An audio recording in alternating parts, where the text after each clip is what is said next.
자, 오늘은요, 주님의 생애 13번째 시간입니다. 여기 제목이 사제의 권한과 선언자 그랬어요. 주님의 생애에서 처음으로 표면화되는 중요한 면의 선언이 오늘 본문 속에 나옵니다. 그게 뭐냐? 예수님은 죄를 사할 수 있는 그런 권한을 가지신 분이다. 흔히 말해서 줄여서 사제권을 가지신 예수님에 대해서 예수님 자신이 이거를 밝히십니다. 이제까지는 이런 일이 없었어요. 이제 예수님의 사역이 본격화되면서 처음으로 예수님 자신의 모습을 사람들에게 그대로 표명하는 일이 벌어지는 것이 오늘 본문이거든요. 자, 인연 볼까요? 이 세상의 사람들은 다 제각각이죠. 어떻게 제가 용모도 다 다르고 똑같은 얼굴이 하나도 없잖아요. 심지어 일란성 쌍둥이라 할지라도 다른 사람이 보면 분별하기 어렵지만 가족들은 잘 알잖아요. 누가 맞은지 둘째인지 말이죠. 그 용모가 다 다릅니다. 다 특색이 있다는 얘기예요. 뿐만 아니라 그 사람이 가지고 있는 개성이라고 할까요? 성품, 또 그 정서적인 세계, 이런 요소, 이 개성도 다 다릅니다. 그 다음에 능력적인 측면에서도 그 사람이 가지고 있는 지적인 능력이라든지 각가지 누리고 있는 여러 가지 소유한, 비록 후천적인 것일지라도 능력이 천차만별입니다. 다 달라요. 여기 그랬죠. 지극히 개별적이고 각 개인에게 해당되는 거예요. 그러면서도 다양성을 가지고 있는 게 우리 인생이다 그랬어요. 자, 문제는 두 번째 이제 바늘이 들어갑니다. 이는 왜 그러냐? 이유가 있습니다. 왜 이렇게 하나님께서 인간을 세상에 내보내실 때 다 제각각으로 보냈느냐는 거예요. 왜 그러냐? 한 사람이 그 많은 능력을 다 소유할 수가 없습니다. 그러니까 굉장히 부분적이고 또 능력적인 측면에서 보면 제한적입니다. 제가 아무리 능한 능력을 가지고 있다 할지라도 제가 할 수 있는 선에 한계가 있는 거예요. 여러분에게 없는 게 제게 있고 또 제게 없는 게 여러분에게 있는 게 우리 인생인 거예요. 왜 그렇게 사느냐? 이거예요. 이는 세상에 있는 사는 현실이 매우 다사해요. 수많은 일들로 일어나는 사건의 현장이 세상입니다. 우리가 오늘 가는 현실이라는 얘기예요. 그리고 그게 안정적이지 않아요. 언제든지 바뀌어요. 다변해요. 순간적으로도 바뀌고 항구적이지 않아요. 그 자체로 변질되기도 하고 변화되기도 하고 이게 굉장히 요동을 치는 마치 거세게 출렁이는 바다 물결과 같은 그런 세상이 바로 세상이죠. 근데 그게 몇 가지 면이 아니야. 우리 인생에 살아가는 면을 보면 굉장히 많아요. 굉장히 많아요. 보세요. 한번 보세요. 이 지구상에 한 사회가 형성되어 가는 과정에서 한 가지 직업만 갖고는 안 되잖아요. 그렇죠? 각 분야마다 사람들이 그걸 행하는 능력을 가진 사람들이 각 요소에 다 일을 하고 있기 때문에 내가 비록 하지 않지만 일정한 대금만 지불하면 그 모든 혜택을 누릴 수 있는 게 오늘 현실 아니에요? 쉬운 말로 직업적인 측면에서 이 세상에 얼마나 많은 직업이 있느냐, 이런 다양성을 따라서 적어도 2만 개 이상의 직업이 있어야만 세상이 정상적으로 굴러간다는 겁니다. 정상적으로. 참고적으로 성경에 있는 내용의 교훈들을 이렇게 그 다면적인 측면에서 이렇게 분석을 해보면요, 하나님의 약속만 하더라도 한 3만 개 이상의 면에 따라서 거기에 관련된 축복들이 나눌 수 있어요. 3만 개. 그게 뭔 얘기냐 하면 인간이 어떤 처지를 만나든지 거기에 다 적용이 된다고 할까요? 해당될 수 있는 말씀으로 채워진 게 성경입니다. 이 세상에 그런 경전은 없습니다. 그러니까 가장 선진국화된 중요한 선진국들이 있잖아요. 그런 나라들이 형성되는 과정에 보면 직업 종류가 많은 곳은 한 2만 3천 개 된답니다. 그걸 갖고 먹고 사는 거예요. 그러니까 이제 농업을 중심으로 한 국가는 예, 한 1000개, 1500개 미만이고요. 예, 우리나라 같은 경우에는 이제 17,000개, 18,000개 정도 올라갔다는 거예요. 아직 선진국의 이제 문턱에 들어가고 있는 상황이죠. 성경이 얼마나 중요한 건가 하는 걸 알 수 있어요. 그러니까 오늘 말하는 여러 가지 학문적인 측면에서의 모든 인간에 관한 연구들, 사실은 성경에 다 언급되어 있어요. 겨우 이제 인간이 눈을 뜨면서 그것을 깨달아가는 과정일 뿐이죠. 그러니까 우리가 사는 세상은 어떠냐, 앞으로 어떤 일이 일어날지 몰라. 너무 많은 일들이 와요. 내가 뒷감당을 못하죠. 그러나 나뿐만 아니라 그것을 대처할 수 있는 또 다른 능력자들이 내 주변에 있기 때문에 그들과 하나 돼서 좋은 관계를 맺으면서 연합을 하면 공동적으로 말이죠. 문제를 해결해 낼 수가 있죠. 예를 들어서 지금 이 자리에 우리가 그렇게 많지는 않지만 우리의 마음이 하나가 되면 적어도 우리가 사는 오늘의 현실에서 내가 당면하는 상당한 많은 부분들이 하나에 구할 수 있고 연합 기도할 수 있는 거고, 예, 힘을 보탤 수가 있는 거예요. 그러니까 한 일생을 살아가는 동안에 서로를 향하는 이유가 있고 이해가 있고 받아들이는 걸 말해요. 같은 뜻을 품고 살아가는 그런 것을 위해서 하나님께서 이렇게 사람을 다양하게 두셨다. 요 말을 하고 있는. 자, 마지막 바늘이에요. 그 큰 목적 안에서 사는 자에게는, 그러니까 하나님께서 애당초 이렇게 다양하게 나누고 독립적으로 세워진 개체를 두었던 원래 목적이 있을 거 아니에요. 그 목적을 따라서 하나님의 목적대로 하나님의 뜻을 따라서 아름다운 연합을 이루는 성도들에게는 엄청난 축복이 있음을 믿습니다. 믿으시면 아멘. 그게 오늘 말씀의 중요한 교훈의 한 면이에요. 예수님의 사제권은 여기 건드리지도 못했어요. 그건 이제 이유부터 설명할게요. 자, 이게 서론 보세요. 예수님께서는 한 곳에서만 머물며 참여하는 사람들을 대하지 않고 갈릴리 여러 고을들을 순회하시면서 복음시대가 도래했다는 것, 지금 시작됐다고 하는 사실에 대해서 사람들에게 알리는 일을 하셨죠. 나사렛 동네부터 이 일은 하셨어요, 이미. 그러다가 쫓겨났지만은, 예, 그 이후로 가버나움으로 오셔서 가버나움을 중심으로 예수님의 사역은 병 고치는 사역이 주된 사역이 아니고 이 복음의 시대가 이미 세상에 시작됐다고 하는 것을 알리게 한 일에 최선을 다하신 거예요. 그 말씀을 다 강론하고 난 다음에 병자들을 고치기 시작하신 거예요. 신유 집회가 목적이 아니란 얘기죠. 그걸 알리시는 일을 계속 행하시는데 예수님 인기가 좀 높아지다 보니까 가만히 앉아서 그냥 기다리기만 해도 뒷감당하지 못할 만큼 사람들이 몰려오죠. 가버나움으로. 더구나 가버나움이 교통 요충지다 보니까 얼마나 사람들이 몰려들겠습니까? 근데 주님은 기도하러 나오셨다가 가버나움 동네로 들어가시지 않고 그 길로 갈릴리 지역으로 떠나셨어요. 왜? 갈릴리 지역에는 큰 부락들이 한 200개 있었다고 그랬잖아요.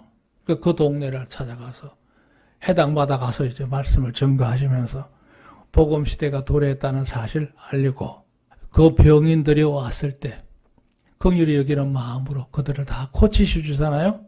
그러시다가 아마 제가 계산할 때 이게 나중에 언급하겠습니다만 1차 갈릴리 사역을 떠나시고 그 기간이 한 6개월 정도 보거든요. 예, 그러니까 서기 27년 가을쯤 떠나셨다가 그 이듬해 28년도 6월절에 가까우는 초봄에 주님이 가버나움으로 돌아오시지 않았을까. 그렇게 이제 추론합니다. 자, 가버나움에 오셨을 때 엄청난 일들이 또 기다립니다. 왜 그러냐면 언젠가는 가버나움으로 주님이 반드시 돌아오실 거니까 그곳에서 하염없이 기다리는 무리들이 있었죠. 1차적으로 각종 병자들이 주님이 오시기만을 기다렸을 거예요. 그리고 주님에 대해서 관심을 가지고 있는 뭇사람들, 그리고 예수님의 사역에 대해서 벌써부터 경계의식을 가지고 있는 율법사들도 주님을 벼르고 있단 말이에요. 그런데 주님이 오셨어요. 주님이 오셨다는 얘기를 듣고 사람들이 역시 그 집으로 또 몰려들기 시작합니다. 그때 일어난 일이 오늘 사건의 얘기예요. 자, 여기 일대지 보세요. 하나로의 믿음 역사 그랬습니다. 예, 예수님께서 이제 아주 여러 날 동안 갈릴리 지역에서 여기저기 다니시면서 해당에서 사역을 하셨고, 나중에는 한 문둥병자 때문에 동네로 들어가지도 못하고 동구 바깥에서 몰려 나온 사람들은 상대해야 되는 어려운 고초를 겪죠. 그러니까 병 낫는 것에 목적을 둔 사람들은 그런 문제예요. 병을 고치고 난 다음에도 하나님 섬기는 걸 보면 자기 중심으로 해석을 하고 그냥 누리고 마는 경우들이 많아요. 그러니까 병이 있을 때는 온갖 마음의 다짐을 하고 약속을 하고 소원까지 하면서도 막상 그 문제가 해결되고 나면 그걸 외면하는 경우들이 많거든요. 그 문둥병자가 꼭 그런 경우예요. 그 때문에 주님이 해당 사역이 참 어려웠어요. 주님은 그를 불쌍히 여겨서 그 몸에다가 손을 얹고 안타까워하시면서 그 병이를 고쳐주셨는데 결과는 그렇게 됐죠. 어쨌든 주님이 이제 가버나움 오셔서 한 집으로 들어가서 거하셨다 그랬어요. 여기에 대해서도 이제 여러 가지 설이 있어요. 이 집이 누구 집이냐? 시몬 베드로의 집이냐? 그렇게 보는 견해학자들이 많아요. 거기에 대해 자세한 언급이 없기 때문에 이건 다 짐작이에요. 다 추론할 뿐이에요. 아니면 집을 또 마련해서 거처를 두시고 주님께서 사역의 본거지를 삼으실 수도 있다. 이렇게 보는 견해들이 있죠. 몰라요. 근데 이건 구원사의 중요한 일이 아니까 신경 쓸 거 없어요. 그렇게 해서 주님이 이제 그 집에 오셔서 거하시게 됐는데, 아니나 다를까 예수님이 오셨다는 사실이 급속하게 가버나움 온 동네에 퍼지기 시작합니다. 그리고 인접한 고라신이라든지 베세다라든지 저 갈릴리 바다 건너편에 있는 데가볼리 지역, 그라자 지역에 있는 사람들까지도 몰려들기 시작하겠죠. 한달음에 이 집으로 급속하게 못 알아서 오늘 성경에 보면 용신할 수 없었다. 사람이 얼마나 빼곡하게 들어섰는지 그 집 안팎으로 말이죠. 사람이 움직이지도 못할 만큼 가득 찼다고 그랬습니다. 그 많은 사람들, 어떤 무리들이 대다수였을까요? 아마 보긴 해도 사역 초기니까요. 말씀도 중요하지만 병을 고치게 온 사람들이 더 많았을 거라고 생각해요. 그러는 중에 한 중풍병자가 오고 있었어요.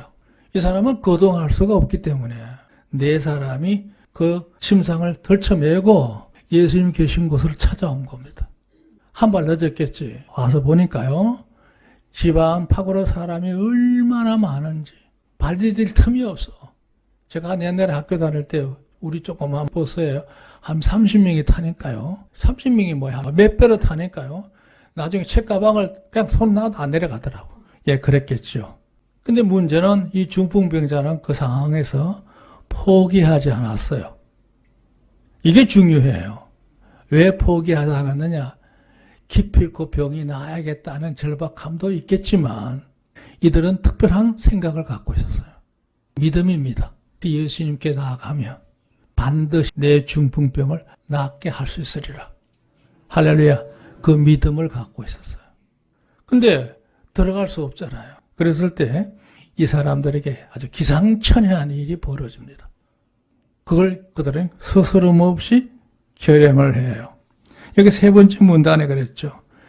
도저히 정상적으로는 사람들이 양보해 줄 일도 없고 그걸 뚫고 예수님 앞에까지 갈 수가 없어. 그럼 포기하고 돌아가고 다음 날을 기약해야 될 거 아니에요, 정상적으로는? 그런데 이 사람들은 그러지 않았습니다. 안 되면 되게 하면 된다 이거요. 그러고는요, 침상을 메고 지붕으로 올라갑니다. 지붕에는 사람이 없을 거 아니에요. 다 마당에 있지. 그리고는 지붕을 뜯기 시작합니다. 지붕을 뜯어.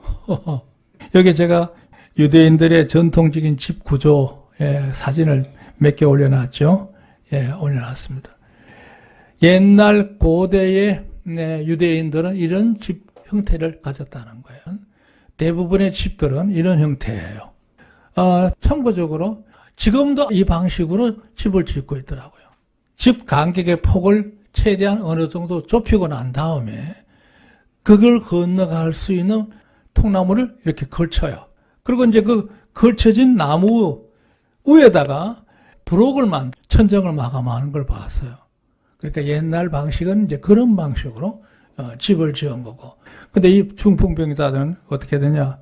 그 메고 온 사람들이 침상에다 4줄을 묶어가지고 예수님 계신 곳으로 내린 겁니다. 할렐루야.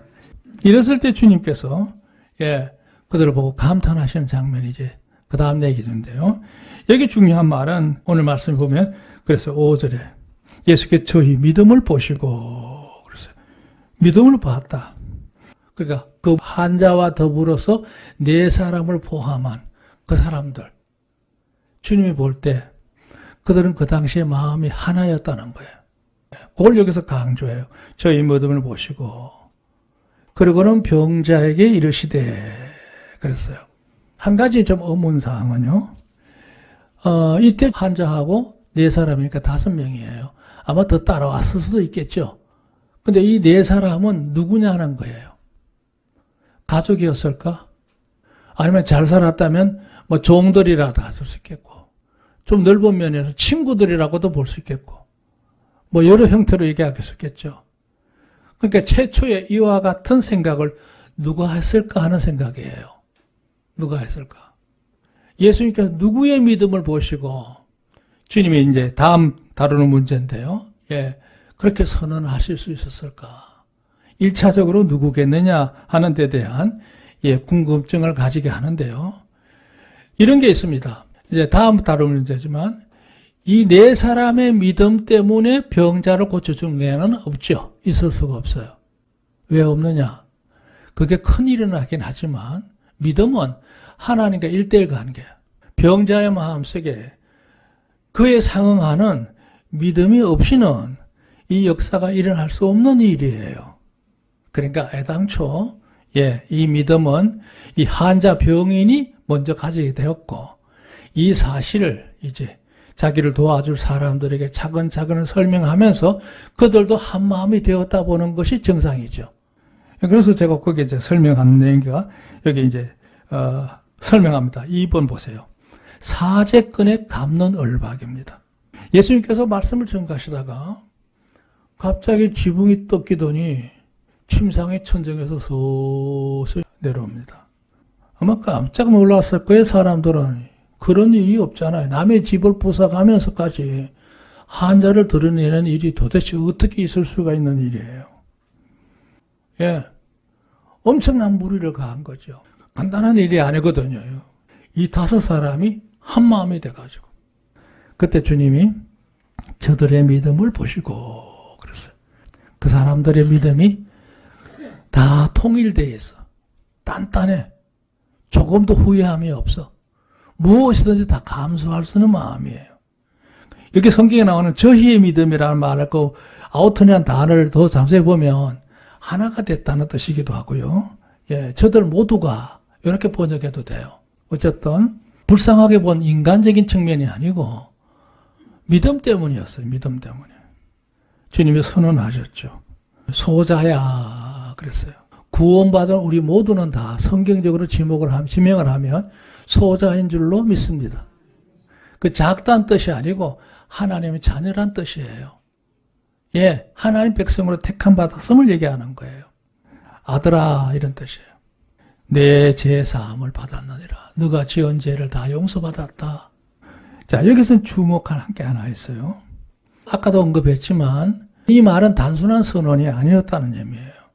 만약에 예수님이 선지자라면 피상적으로 얘기했을 거예요. 소자야, 하나님께서 너를 다 용서하신단다. 이렇게 전달자로서의 사실을 전가할 수 있지만 이날 예수님은 그게 아니에요. 예수님의 직권을 가지고 너는 다 지난날의 모든 죄를 다 용서해 준다. 이런 말씀이거든요. 예수님이 본인이 그것을 결정지을 수 있는 선언자로서 선언하신 말씀이란 말이에요. 그게 어떻게 가능할까? 여기 설명 보세요. 첫째, 예수님께서 그때 언급하신 주된 의미는 내면의 의미 문장을 잘 분석해보면 구원적인 교리적인 측면을 보면 그때 네 사람의 믿음을 본 게 아니고 실려왔던 그 병인의 마음의 믿음을 주님이 먼저 초점을 두셨다는 거예요. 두 번째, 이 병이 왜 생겼느냐 그랬을 때 원인을 따졌을 때 그가 지난날 하나님의 잘못한 일 때문에 징계받은 그 결과라는 거죠. 그걸 주님이 밝히셨어요. 그러니까 자연적으로 노화돼서 일어나는 일이 아니라 하나님을 노여움의 대상에 대해서 그 병을 얻게 됐다는 거예요. 그게 지금 이 시간부로 해소된다 이런 얘기예요. 그러니까 더 이상 그 문제로 해서 하나님 노여움을 행하시는 걸 거두신다 이런 의미란 말이죠. 셋째, 예수님께서 죄 용서 받았음에 대해서 아까도 얘기했죠. 전달자가 아니고 주님 자체가 주체야. 선언자야. 그건 주님이 그런 권한을 가졌다는 사실을 오늘 이 자리에 처음으로 선언하신 거예요.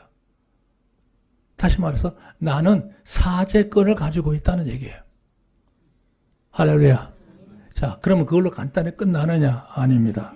그곳에는 병자들, 관심 가진 사람들 많았는데 특히 이제 이들이 문제예요. 율법학자들도 그 무리들 속에 같이 있었던 겁니다. 아마 좀 더 가까이 있을지도 모르겠죠. 유심히 잘 살피기 위해서, 분별하기 위해서. 이들은 또 이런 것이 기본적인 책무이기도 해요. 잘못된 낭설 유대사에 퍼지는 것을 이 사람은 극도로 싫어하기 때문에 가슴만 일단 문제 가까이 가서 직접적으로 관찰하는 이들이죠. 그런데 예수님이 느닷없이 그 사람을 보고 소자의 아들아, 내 죄 사함을 받았다. 너의 죄는 지금부터 용서한다.